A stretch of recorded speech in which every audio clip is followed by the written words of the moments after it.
Sur le plus bel endroit au monde, le lieu de tous les plaisirs. Vous allez être comme dans un cocon familial, plein d'amour et de bienveillance. Tu me regardes dans des moments où on se croit seul, ou alors dans des moments où on n'a pas envie d'être regardé.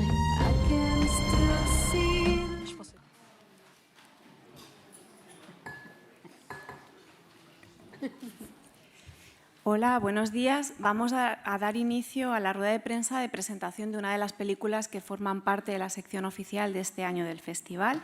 Hablamos de La Isla Roja, la nueva película de CAMPILLO, y para presentarla contamos con parte importante del equipo de la película. Os los voy a presentar por orden, de mi derecha hasta mi izquierda. En el extremo de la mesa está MARIE-ANGE LUCIANI, que es productora de la película, CAMPILLO, director de la película, QUIM GUTIÉRREZ, actor, y NADIA TERESZKIEWICZ, actriz de la película. Como sois muchos, abrimos directamente el turno de preguntas y ya vamos avanzando. No sé, una primera pregunta. Mira, una aquí primera.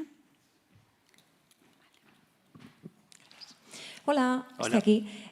Quería preguntar acerca de la escritura del personaje de la protagonista, de la coprotagonista, porque yo estuve pensando durante mucho rato en la película que le iba a pasar algo, porque me pareció ver mucha simbología que iba indicando a esta chica se la van a cargar de un momento a otro. Entonces, ¿había algo en el guión original que desapareciera? ¿O, ¿esta idea existió en algún momento? ¿O me lo he inventado todo? You want me to answer in English or in French? We have simultaneous translation, so you can speak in French without any problem. Pardon? You prefer in English? Okay. You know, the film is about hidden violence. You know, there's a kind, it's like a portrait of a paradise where you can feel behind the curtain a kind of violence, but you cannot define it. And of course, because it's through the eyes of a child, he's not sure of what he's looking at, because it's like a theater scenes where the grown-ups make a theater play about paradise. But what I was interested in is that there's a kind of violence, even towards Colette, but it's something that you feel, but you're not sure. Maybe in the intimacy, it's more hard between them, but we don't know. And my idea was that there's a kind of suspense around that, but it's never out. It's never clear. And you realize at the end that the ultimate violence is against the people of Madagascar. And for me, but that doesn't mean that the violence in the couple doesn't exist. But it's about to happen. And for me, it's clear that it's going to happen if they go back to France. If the illusion of colonialism, if the paradise is over, that would, I think the character of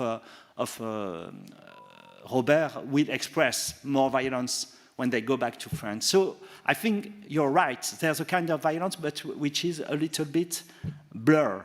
And I love that idea that it doesn't come out. I like the fact that to make film which looks like a very soft, where the violence is always in the backstage, and you can feel it by moments. You know, even when I was young, because I was on a military base in Madagascar when I was young, it's of course part of my history. It was like a fairy tale. We were just like all children, even grown-ups, and we were in this kind of fairy tale, but behind the fairy tale, there was the army. There was military men, and so that's why I did this scene that I was really amazed when I was young to see the Santa Claus, you know, in the plane, and behind him you had this guy the military guys who were giving the presents. And for me, it was always that there was an illusion of colonialism and behind a violence. And there was a violence for the guy from Madagascar people, but also for my mother. There was some kind of thing that would happen at some point. So you're right. Hi, question here. I think when you mention the word fairy tale, it's very precise, especially when you think about the part of the Fantomette. It's amazing the way you approach the superhero style. I would like to hear about that. Did you use any animation technique? And another question, if you allow me to.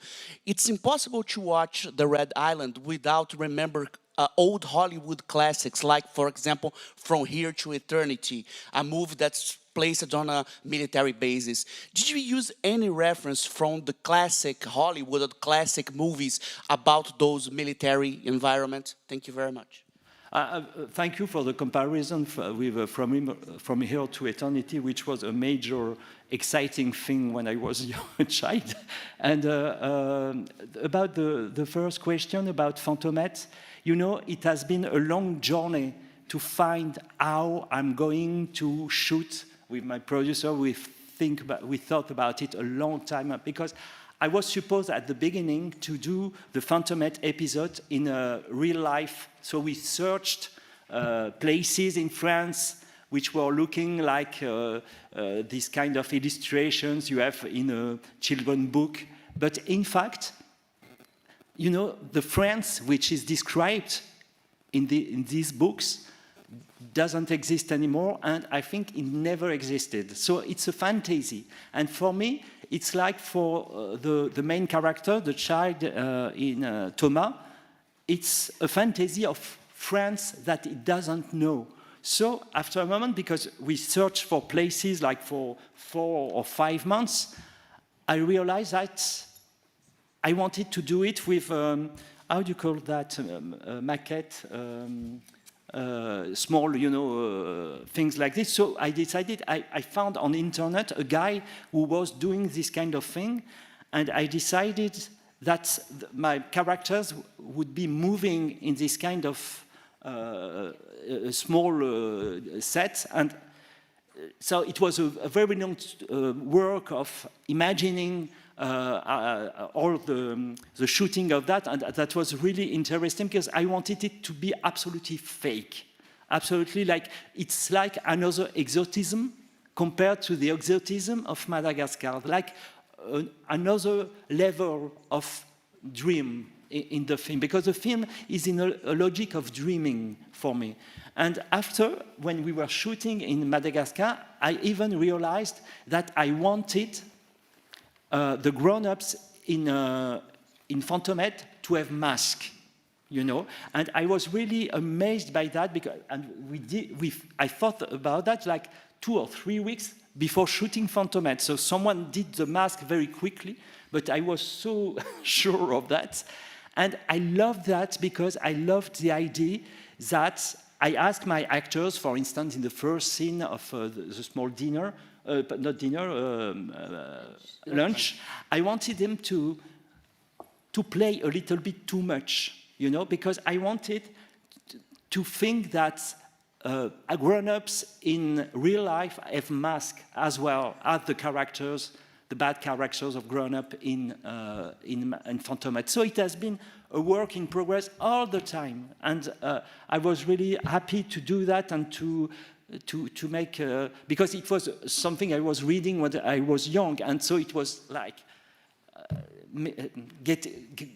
giving life to someone to something which was so meaningful for me and for Thomas in the film, because I was, to escape all that, I was imagining myself as a woman superhero, you know, and it was like a resistance to the military order of my everyday life, you know, and so, and even the clothes of Fantomette, I was amazed of that, and my mother did this outfit for me when I was young, and And I met like 50 years ago the girl Suzanne, my best friend when I was there. I didn't see her for 50 years, and she told me when I saw her a few years ago, she told me, you could have give me a little bit your outfit, because she would have liked to put it on herself, and I didn't want because it was mine.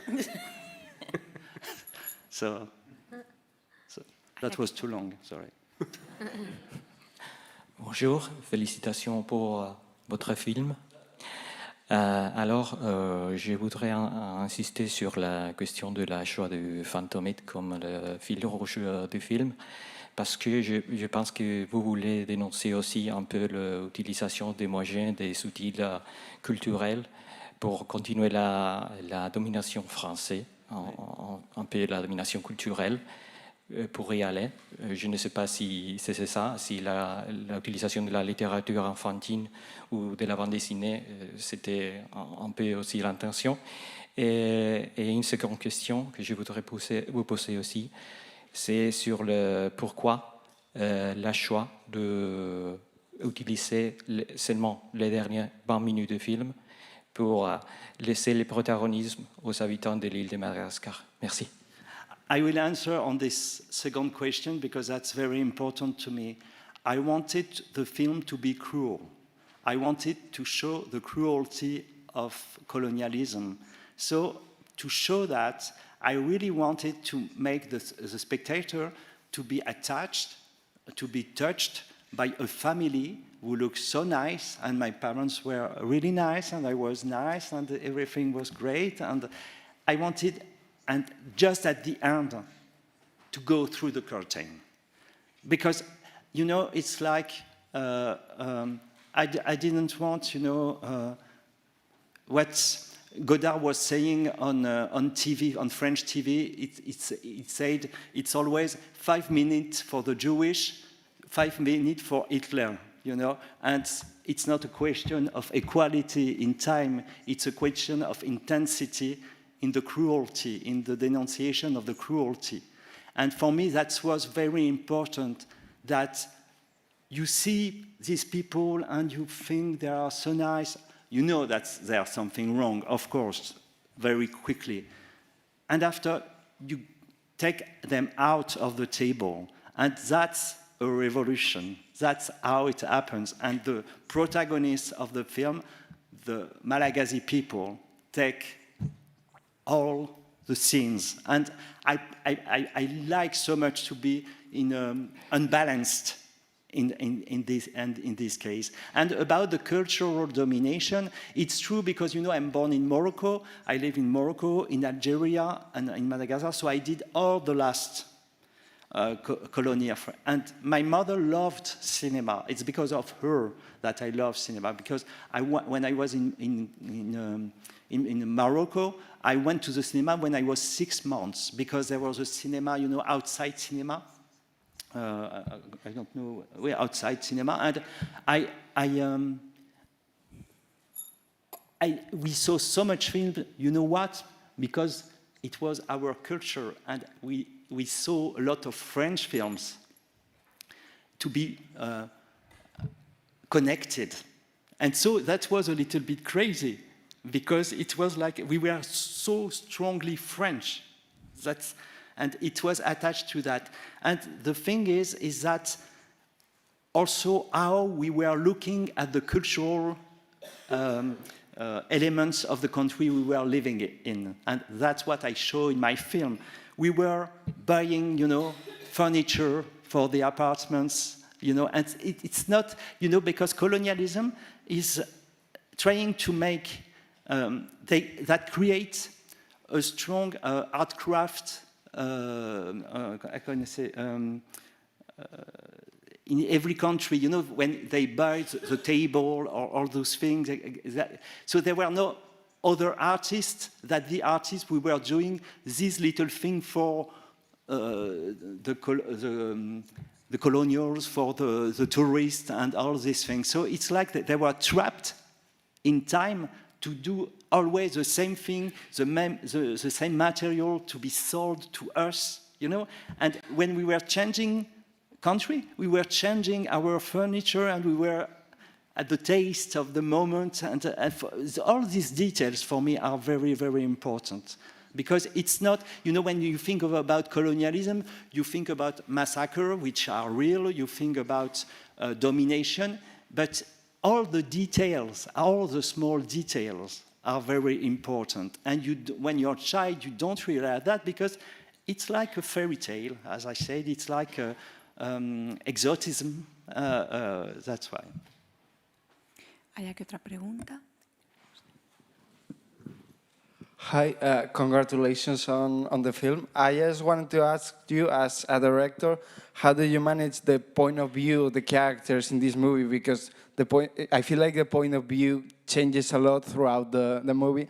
As a director, how difficult it is to manage that? And also for the cast of the movie, how was it to create the relationship between these characters? Thank you. Okay. For me, it's not difficult to think about the point of view because I start with that, so I do films for that. For me, it's like, what is a perception of everyday life and perception of big history at the same time? How you manage to understand, especially when you're a child. And you know, the film is a little bit blurred because it was blurred because my conscience were getting older, but it's also blurred because it was a long time ago and I'm obviously older now. So it's like the mix of the two. And I wanted to have, you know, how can I say, you will pass from another point of view with,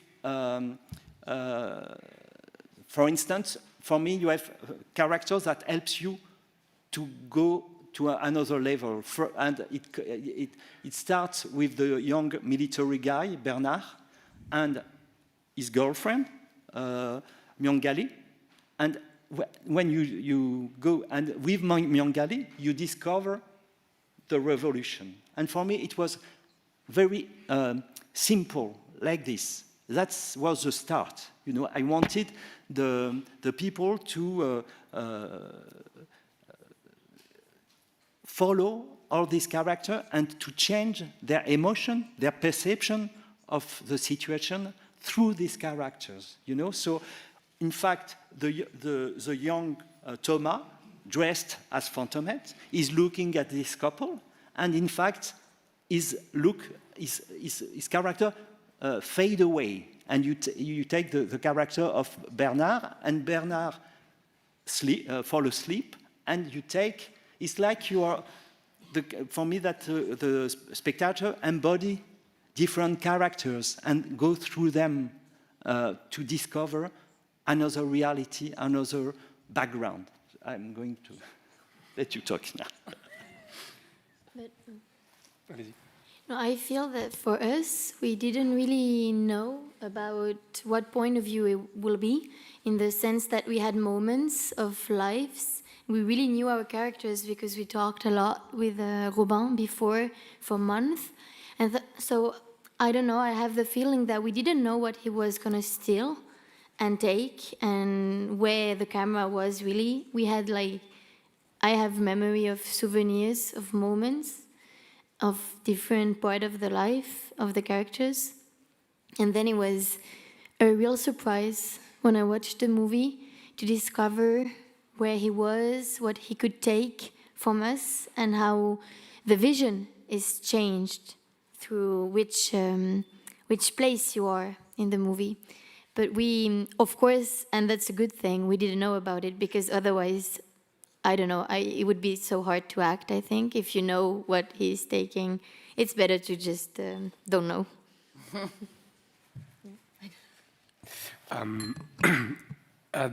The way we built the relations was based on three gifts. Sorry, 3 gifts that Robin gave us. One was the cast itself. I think that I don't know. I know some French actors, but they were absolutely unknown to me. And I thought that everybody was cast in a way that maybe we didn't know the reasons, but it worked amazingly for all of us. And everyone was impersonating what I have read on the script in a very particular way. And it worked well, not only on the acting level, but as well at the personal level. There was a great understanding and a great will in every one of us involved to go further. This was the first one. The second one was the opportunity to rehearse. And Robin is very precise in what he wants during rehearsing. Actually, we might have rehearsed too much. Based on the exhaustion that we had some days on the first. No, it's never too much. It's never too much. But we had this opportunity to really work it, and he made us go again and go again and go again. And even if it's exhausting, I really like that. You don't always have this opportunity, and at the same time, the precision of what he wants. Right? He was like, no, this, no, that, and that's great. I prefer that than some ambiguities. And the third thing is information. He gave us so much information about the time, his experiences, the characters, what they feel. Yeah. Contradictory things, which is something that it's so uncommon. Normally, I read more characters that are underline what are they feeling and what do they mean to the film, that characters that show contradictory pulses, like we all do. Like reality is based on contradictory pulses, and that's what we have. And this is a great gift as an actor, not knowing exactly, is this guy a good guy, but he's warm with his children, but he might be violent, does he hate his wife, does he love her, but at the same time he might be gentle at times. But that amount of information of the time and what he wants in the character, there's a last thing is that he doesn't want to point exactly what you want you to do. So I give you all this information, you work it, you put it in yourself, you take it out in your guts, but I'm not going to tell you exactly what I'm wanting to show because I don't know. And that's the fourth thing that Robin gives us, to be a director and have the freedom to put those actors playing and see with the camera, what do you want to take? It's not knowing, it's allowing yourself to see. And that might be exhausting as an actor too, because you go on the scenes a lot, but it's an enormous pleasure to see afterwards. And I would like just to add that, like, many times also for the relations, because we had children on set, sometimes I saw Kim like playing like with the ball for hours, and I was like, seriously? And I had to go. And then when we say action, and I see the children who do not act because they know us, I thought it's the best method acting. Like if we have a method, is to create links also in life, because it made the children like not see the difference between between takes and takes. So yeah. Ahí hay otra pregunta. Sí, mi pregunta es para Kim en concreto. Quería preguntarle por este aspecto de su personaje, que es miembro del ejército colonial francés, opresor, pero por otro lado, él también sufre una cierta discriminación por su origen. Quería preguntarle por este aspecto. Pues es uno de los aspectos fundamentales del personaje y del que fui informado en la primera reunión con Gobá, pues año y medio antes de empezar a rodar, antes de que yo estuviera en la película, y es de lo que más me gustó, esa capacidad de alguien que en apariencia tiene que mostrar porque las circunstancias socioculturales del hombre macho de ese momento es lo que lo obligaban a hacer, una seguridad, un tipo de masculinidad basada en la fuerza, una idealización del hombre que es capaz de defenderse a puñetazos, al mismo tiempo una cierta... algo que era propio de este personaje, que era unas ganas de divertirse. Era alguien que era capaz de ser cariñoso con sus hijos y que además le gustaban sus hijos. Era una amalgama de características que a mí me dieron muchas ganas de poder estar en el proyecto al final. Ya te digo que parte de esto me lo contó mucho antes, en la primera reunión que tuvimos, antes de empezar a hacer castings ni nada. Y para mí fue... se abrió una puerta a una posibilidad espectacular. Y lo disfruté muchísimo. Yo en realidad sueño con encontrar personajes como este, en el que, a lo mejor me repito, pero es que para mí es lo más significativo de esta historia, es no poder indicar exactamente de qué va este señor. como en realidad nos ocurre muchas veces, ¿no? Y eso de alguna forma entronca también con la lectura que tiene la película. En realidad hay mucho de fantasía, el point of view es del niño, la vista es el del niño, cómo este niño ve a su padre, ve violencia entre ellos, pero al mismo tiempo se desean, y eso me parecía fascinante en la relación con Nadia. Poder mostrar esa violencia inherente que parece que va efectivamente a ocurrir algo terrible, y al mismo tiempo hay deseo, y a momentos hasta hay muestras de cariño. Y un cambio de roles. A momentos es él el que es el niño, que esa es una idea que contó Goma una vez y que a mí me encantó, y es que el acto del anillo, ese anillo que él diseña en realidad, es el padre, pero es él que está diseñando, es él que quiere ser protagonista de esa situación a través del hijo, ¿no? Y ahí lo que se produce en realidad es una especie de compromiso de matrimonio entre el hijo y la madre, y él se convierte en un niño espectador de esa situación. Y eso me parecía fantástico, y ese momento en que recuerdo además que estábamos muy cerca al rodar esa secuencia. Y yo estaba a la espalda de Nadia, Charlie, el personaje de Tomás, le daba el anillo y yo estaba como en un segundo plano. Y recuerda esa sensación de efectivamente de convertirte en espectador del matrimonio de tu mujer y tu hijo y te conviertes en un niño más, ¿no? Y había algo de este hombre que a ratos es padre y a ratos es hijo que también me parecía fascinante. Y podríamos estar horas, porque si algo a mí me ha brindado esta película es el talento de Gauvain aplicado a la cantidad de detalles y de información que muchas veces tienes que inventar como actor, y aquí nos la ofrecía cada día. Egunon, buenos días. Continuando contigo, Kim, aquí junto a las cámaras, quería preguntarte a ver si nos puedes contar alguna anécdota graciosa del rodaje, qué tal con el idioma, con el francés, y por último, pues cómo te encuentras a nivel personal y profesional tras los éxitos que estás cosechando últimamente. Gracias. Anécdotas del rodaje, esto siempre se me da especialmente mal a mí, pero ya que Gauvain ha mencionado la secuencia inicial de esa comida, yo ahí lo pasé muy mal. Lo pasé muy mal porque fue lo primero que rodamos, fue la primera semana de rodaje, y si algo intento yo buscar en mis personajes siempre es la mayor cantidad de verdad posible. Y había algo en sus indicaciones que no nos permitía relajarnos en eso. Estábamos trabajando esa fantasía sin ser conscientes de que estábamos en ello. Esa fantasía, digo, ese punto de vista de una pequeña sobreactuación de los personajes. La secuencia estaba armada así, las frases, las réplicas de guión así lo planteaban, y había un conflicto interno en el cual yo intentaba dentro de esa estructura buscar verdad. Y reconozco que lo pasé mal, fue incómodo porque además este personaje demostraba una soltura, y eso me lleva a tu segunda pregunta, con el idioma que yo todavía no tengo en el francés ni de coña. Ha sido un ejercicio fantástico de aprendizaje, pero muy complejo, porque aquí no iba solo de decir las frases. En estas secuencias de lo que iba sobre todo de ser capaz de improvisar, aunque no en el texto, sí en las situaciones. Es decir, una secuencia de grupo donde tú debes sentirte el anfitrión, además con solvencia, con cierto carisma, es difícil cuando no es en tu lengua.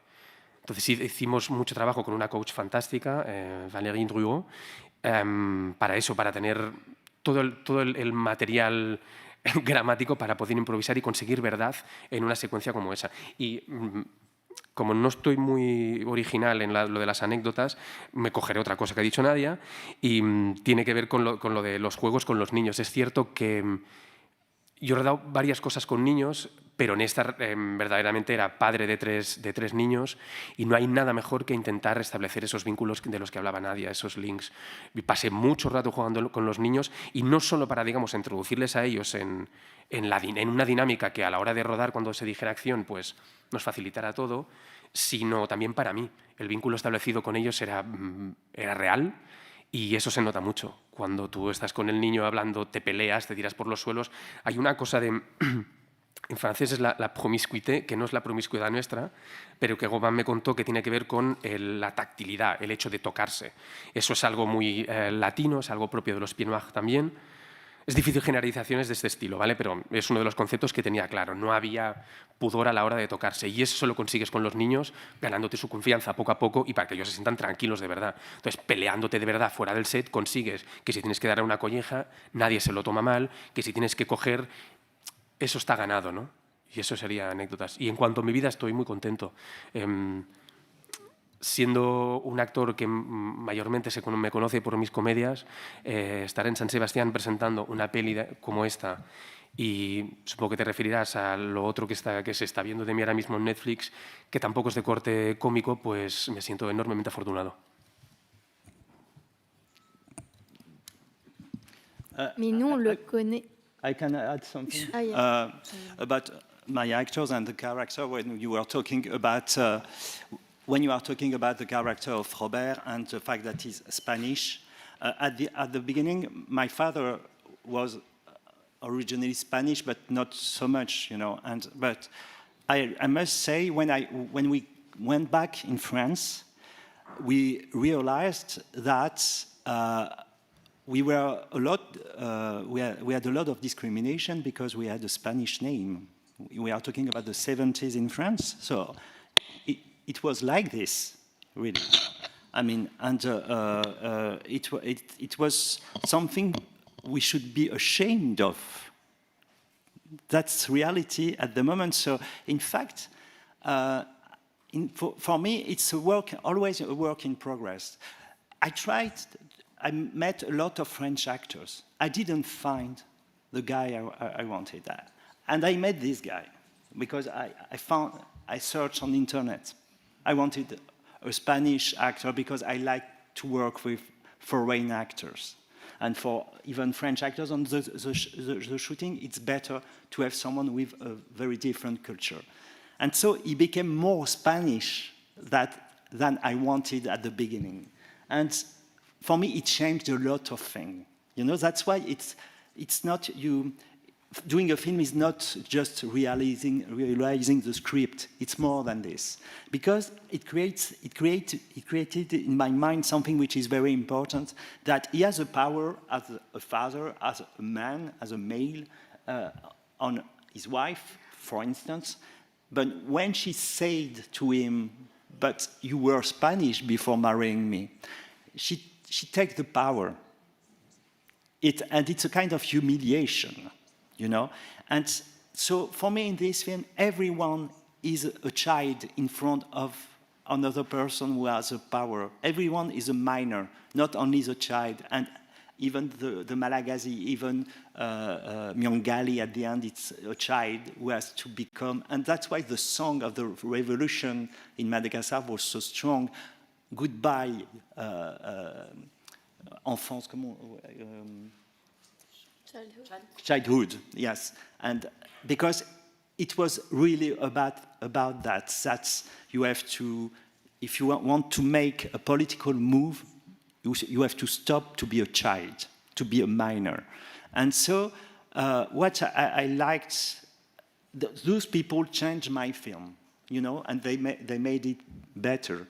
And I love Kim. I was so happy to meet him because for me, Kim is like this kind of actor from the 70s, I think more Italian actors, you know, who can be in a film by Pasolini or in a peplum, you know, and he can be very, with a big interiority and at the same time very brutal. And that was amazing for me because I didn't find it in France, and I was really happy to work with him.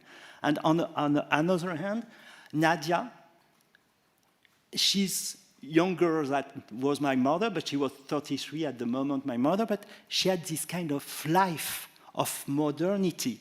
I didn't want the mother to look like an old-style woman. I wanted to feel life in her, and the possibility of modernity, that she's stuck in this family. She's the prisoner of her husband, but of her children too, you know? And so she had this life in her to create that. And that's why it's important, because when you find the actors to embody your script to be better than what you think, and to make you understand what you are working for, but it's so important. So I thank them and myself.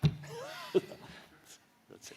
Bueno, vamos a dar por cerrada la rueda de prensa de presentación de La Isla Roja. Sé que han quedado preguntas por hacer, pero el equipo de la película tiene muchos compromisos hoy por la presentación de su película, con lo que daros las gracias a todos, felicitaros por la película y desearos que paséis un feliz día hoy en el festival. Muchas gracias y gracias a vosotros. Gracias.